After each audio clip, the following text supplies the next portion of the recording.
This might be a little inside information, but as I was leaving my house about 37 seconds ago, I asked my wife, what are we up to now?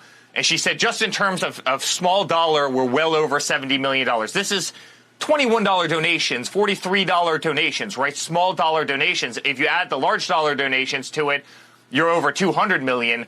But you're over $70 million. And by the way, Maria, wow. 30% of those people have never been seen before by a political party, right? I mean, these are Americans who are pissed off. They're coming out of the woodwork, and they want to support a guy that they just believe is getting bamboozled by a system. And we saw it with impeachment 1. We saw it with impeachment 2. We see it where they weaponize every liberal DA and AG across the country with one intent, to take him down, to slander him, to ruin his reputation, to try and divide his family, to try and bankrupt him, to throw him in jail, to do whatever the hell they can do. And America sees through it. They know exactly what's going on. All right, folks. So we've been talking the past couple of videos about whether or not that totally bogus Trump conviction in New York will backfire for the Democrats. And this is something I've been interested in because the polls so far have been more or less a mixed bag. Some have Trump actually increasing in response to the verdict slightly. Some also have him slightly decreasing in response. So I think it's fair overall to say it's not having the biggest impact overall so far on the election. And in that sense, we could say it has backfired on the Democrats because they were hoping that this would be their ace card to change the election. They were losing in the polls. They were on track to lose in November. And so they were hoping that this would be the thing that would totally wreck Donald Trump's campaign catastrophically. And so far, it doesn't seem like that has been happening. But in fairness, if it is true that Trump will take a small hit in the polls over the next month or so, I think he's going to have plenty of resources to combat against the fake news and the smear, because we've been reporting that Donald Trump has been raising insane amounts of money, but it is now official he's been raising record amounts, because the night of the conviction, we reported he raised about $30 million. Then that number went up to $50 million. Now on Sunday, as you saw in that opening clip, Eric Trump has now said that his father's campaign has raised $200 million since the conviction on Thursday. Now, $200 million obviously is a lot of money, but you may be asking, what does that really mean in the context of political campaigns, right? The scale, because, they raise millions, but every campaign raises millions. Well, just for context and some perspective here, that is officially more money than Joe Biden has reported to raise so far over this entire election cycle. And folks, that is not a joke, as you can see right here. It's from January 1st, 2021 to April 30th, 2024. And I'm sure we'll get the May numbers, but still, Joe Biden in total over the past 3 years has raised a total of $195 million. And so, yes, you are hearing that math correctly.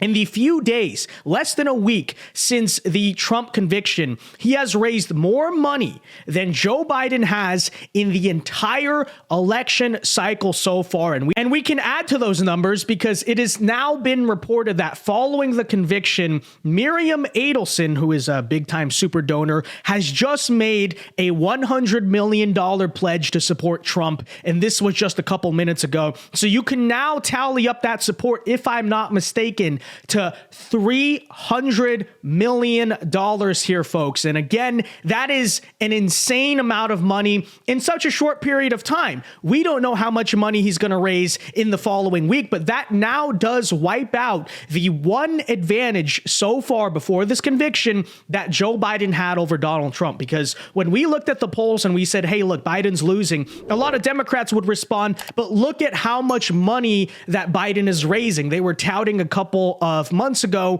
when he did that big fundraiser with Bill Clinton and Barack Obama and said, hey, look, we raised $25 million. Well, now that is all essentially a wash because the fundraising advantage that Joe Biden has had is now completely erased. There was an insurrection.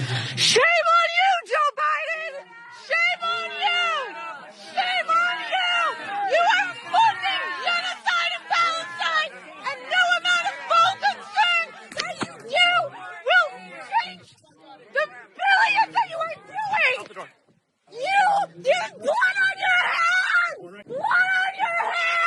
Yeah, so much for Joe Biden being some type of fundraising machine. He's been completely wiped out in the past week here. And here was his latest response, I guess, to all of that. Check it out. Conviction helps Trump in the election. Are you worried that this could happen to you someday? Somebody comes up with some charges and tries to bring you into court after your term? Not at all. I didn't do anything wrong. The system still works. And when Trump says you're just trying to bruise him, what do you say? Politically. He thinks you're pulling the strings behind the scenes, doing all this to help yourself. I didn't know it's that powerful.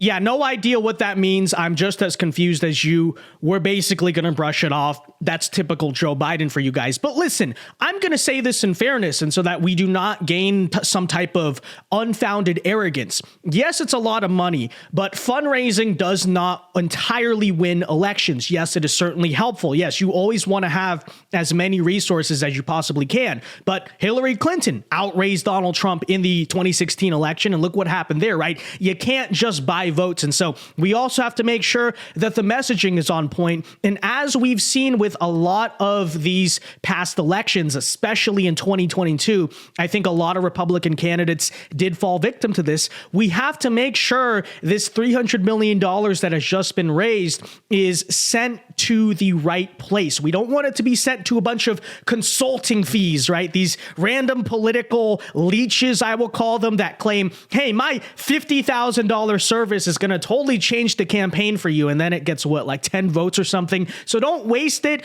And I have confidence that, having seen it a lot from everything I've been hearing, the Donald Trump campaign this time around is the most organized, the most efficient. I've referred to it as a machine, as it has been, but we have to ensure that we have to ensure this extra money is used effectively. It doesn't just get caught up in the bureaucracy of the RNC or political campaigns or whatever. Use it effectively. So this is not any type of guarantee that we can use it to just buy votes, because that's not necessarily how it works. You still need the hearts and minds of the people. But last night, Donald Trump was at the UFC event that I believe was right in the heart of the New Jersey, New York metro area. And it seems to me the people are now more with him than ever. And I know UFC, yeah, it's mostly men, you know, the high testosterone Republican base or whatever. It still is New Jersey, and it still is great optics. I can't play too much of this here for copyright reasons, but check out a brief glimpse of what Donald Trump's reception was last night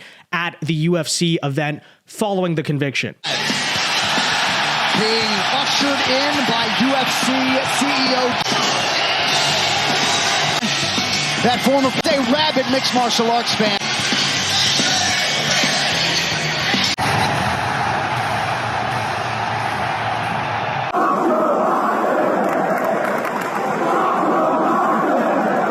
And by the way, to all the people blasting Aaron Rodgers, claiming he snubbed Trump or refused to shake Donald Trump's hand, well, this is what he posted last night on Instagram, saying, "Picture with President Trump priceless, did shake his hand." And so let's again debunk another false narrative about Donald Trump at the UFC event. But listen, what does this really prove? Because yeah, they were chanting F Joe Biden. Yeah, they were cheering on Donald Trump, but the UFC has always been a right-wing crowd. Trump has gotten these responses before. It may be a little louder this time, but it's nothing new. And that doesn't mean he's winning over independent voters because of this, right?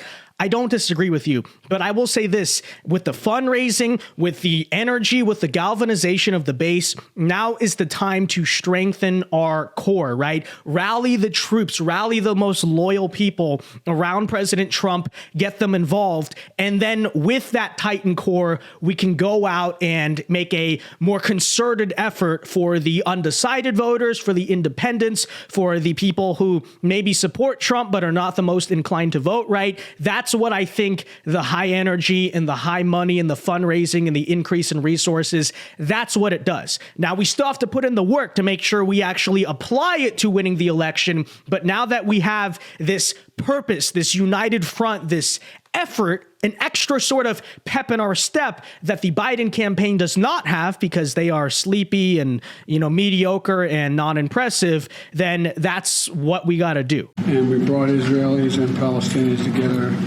at a political level, and at the and aqua and as well as shrimp. Yes. And as I affirmed to Prime Minister. So this is all to say, folks, listen, I know that this is a bad time in America right now. I'm not here to downplay that. I'm not here to, say that what's going on is not unprecedented or whatever, but keep your head high. Okay, this is not the time for dooming. This is not the time for blackpilling. As we've seen in the past couple of days, there's plenty of patriots in this country, rich, poor, middle class, everywhere, who are with us. Okay, so we need to rally those people, and we need to, again, make a concerted effort to use our strongest supporters to make the case for the people who are maybe on the fence or maybe not inclined to vote. With that said, folks, let me know your thoughts on all of this in the comment section down below. How big of an impact do you think this fundraising money is going to make? I'd love to hear all of that. Be sure to leave a like on this video, subscribe to the channel if you are new, and until next time, Alpha Moves only. Have a very great rest of your day. God bless and peace.